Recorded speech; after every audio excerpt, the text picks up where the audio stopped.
Assalamualaikum warahmatullahi wabarakatuh. Alhamdulillahi wa kafa wa salatu wassalamu ala al-habibil mustafa wa ala alihi wa ashabihi ahli tuqa wal wafa. Subhanaka la ilma lana illa ma 'allamtana innaka antal alimul hakim. Allahumma iftah lana futuhal arifin waj'al a'malana khalisatan liwajhikal karim. Warhamna ya arhamar rahimin rahmatan min intik rahmatan tuni bi rahmatika amasiwak amma ba'd. Pada video kali ini kami akan melanjutkan ngaji kitab Khulasah Nurul Yakin Juz 1, kitab karangan Syekh Umar bin Abdul Jabbar. Kitab ini menjelaskan tentang sejarah agama Islam atau sejarah Nabi Muhammad Shallallahu Alaihi Wasallam. Langsung saja kita mulai. Bismillahirrahmanirrahim. Qala musannifu rahimallahu ta'ala wa nafa'na bihi wa bi ulumi fid dharaini amin amin ya rabbal alamin. Bai'atul Aqabatil Ula ai hadhi utawi iki iku Bai'atul Aqabatil Ula, iku bai'ah Aqabatil Ula. Pada kesempatan kali ini kita akan membahas kisah tentang Bai'atul Aqabatil Ula, sumpah setia yang dilakukan oleh Nabi Muhammad SAW kepada 12 orang Arabul Madinah, yang nantinya 12 orang ini masuk Islam dan menyebarkan agama Islam ke daerahnya masing-masing, terlebih di daerah Madinah. Di sanati asaniyata asrota kang tetep ing dalam tahun asaniyata asrota kang rolas. Qadima teka sapa isna asar sapa wong rolas. Apane rajulan wong lanangi min Arabil Madinati kang tetep setengah saking Arabil Madinah. Pada tahun ke-12 setelah Nabi Muhammad SAW diangkat menjadi Rasul, kira-kira dikala itu usia Rasulullah SAW 52 tahun, ada 12 orang dari Arabul Madinah mendatangi Nabi Muhammad SAW. Dari 12 ini ada keterangan tambahan 10 minal Aus, terus wasani minal Khazraj. 12 orang ini 10 dari suku Aus, 2 dari suku Khazraj. Suku Aus sama Khazraj ini memang terkenal di daerah Madinah. Fajtama'anuli kumpul sapa isna asyara rajulan birrasuli kelawan Rasul sallallahu alaihi wasallam indal aqabatil ula ing dalam aqabatil ula. Wa bay'ulan ka bai'at sapa isna asyara rajulan alal Islam ing atase masuk Islam bisyurutin kelawan pira-pira syarat. Kemudian Rasulullah Shallallahu Alaihi Wasallam dengan 12 orang ini Arabul Madinah berkumpul indal Aqabatil Ula. Aqabah di situ kalau di dalam kamus jalan yang di atas bukit itu adalah Aqabah. Jadi Nabi Muhammad SAW bersama 12 orang ini berkumpul menjadi satu. Kemudian Nabi Muhammad SAW membaiat ke-12 orang ini untuk masuk Islam dengan syarat-syarat. Apa itu syarat-syaratnya? Ala yusriku ing atase yen to ora nyekutono sapa isna asyara billahi kelawan Allah syai'an ing suwi-wiji. Wala yasriku lan ora nyolong sapa isna asyara, wala yazinu lan ora zina sapa isna asyara. Wala yaqtulu lan ora mateni sapa isna asyara auladahum ing pira-pira anak-anake isna asyara. Wala yaqtulan ora nekani sapa isna asyara bibuhtanin kelawan goroh. Yaftaruna kang gawe-gawe sapa isna asyara hu ing buhtan. Baina aidihim ing dalam antarane tangane isna asyara wa arjulim lan pira-pira sikil-sikili isna asyara.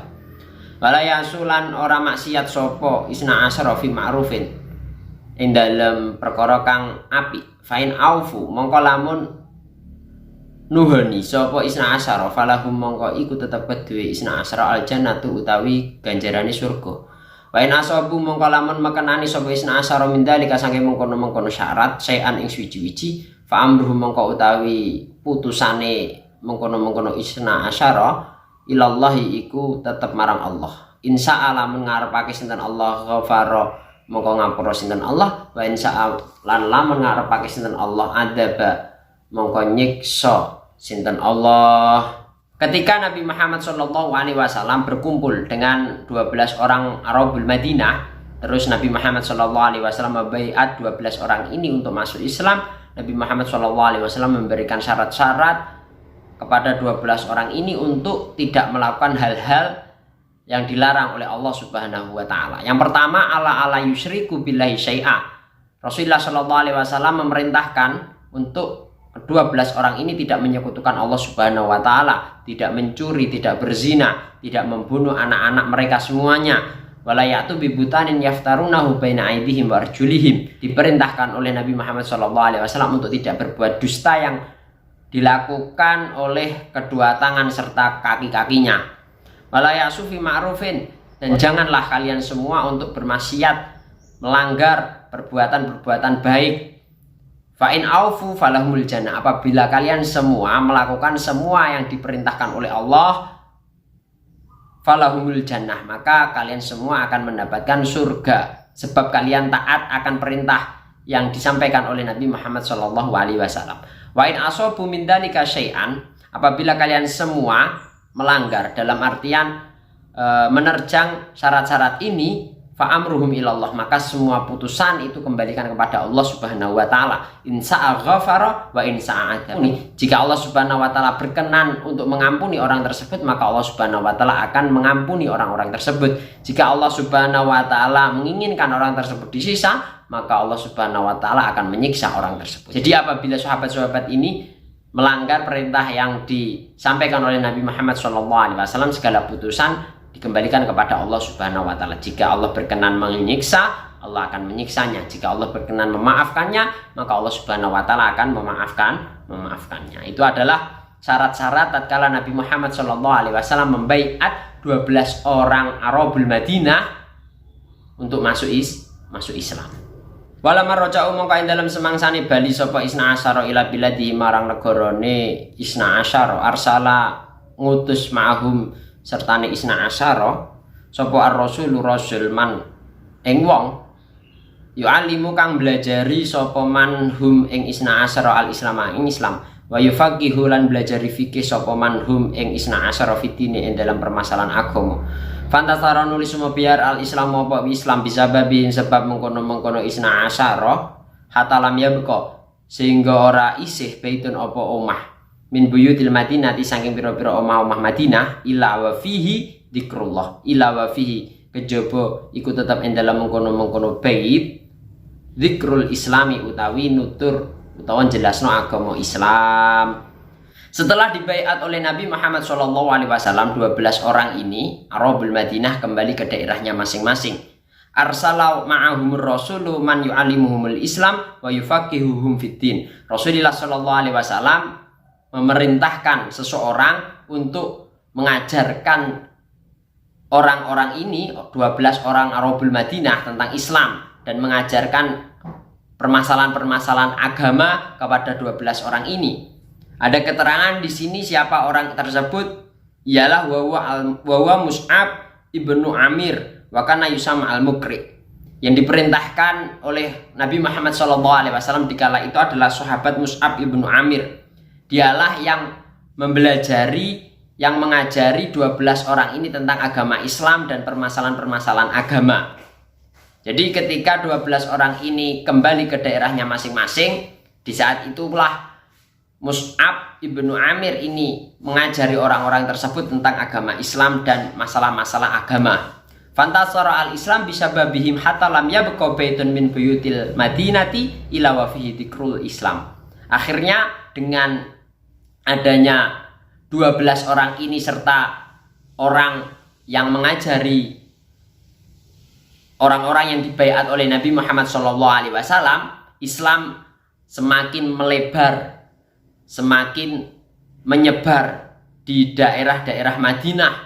Hatta lam yabqa baitun min buyutil Madinah, sampai-sampai di sini diceritakan tidak ada rumah yang ada di perumahan-perumahan di kota Madinah kecuali di dalamnya menjelaskan tentang Islam, mengajarkan tentang agama Islam. Jadi ketika Rasulullah SAW masih berada di Makkah, Islam sudah menyebar di daerah Madinah karena adanya peristiwa Bai'atul Aqabatil Ula ini. Jadi adanya Bai'atul Aqabatil Ula ini menjadi satu titik yang mana Islam tersebar di daerah-daerah selain Makkah Al-Mukarramah. Inilah merupakan salah satu peristiwa Islam tersebar di daerah Madinah. Al-Khulasoh, kesimpulan, Fisanati saniyata asrota qadima isna asyara rajulan minal Madinah. Pada tahun ke-12 ketika itu usia Rasulullah Shallallahu Alaihi Wasallam 52 tahun, ada 12 orang Madinah mendatangi Nabi Muhammad Shallallahu Alaihi Wasallam. Fabayauhum Rasulu indal Aqabah faraja'u wa nasyaru fitini fil Madinah. Kemudian Rasulullah Shallallahu Alaihi Wasallam membaiat 12 orang tadi. Kemudian 12 orang tadi kembali ke daerahnya masing-masing, menyebarkan agama Islam di daerah Madinah. Itulah kisah singkat tentang Bai'atul Aqabah. Kisah Bai'atul Aqabah, kisah sumpah setia mau mengamalkan ajaran yang diajarkan oleh Nabi Muhammad SAW di daerah Madinah. Semoga bermanfaat. Wa'alaikum minkum. Wassalamualaikum warahmatullahi wabarakatuh.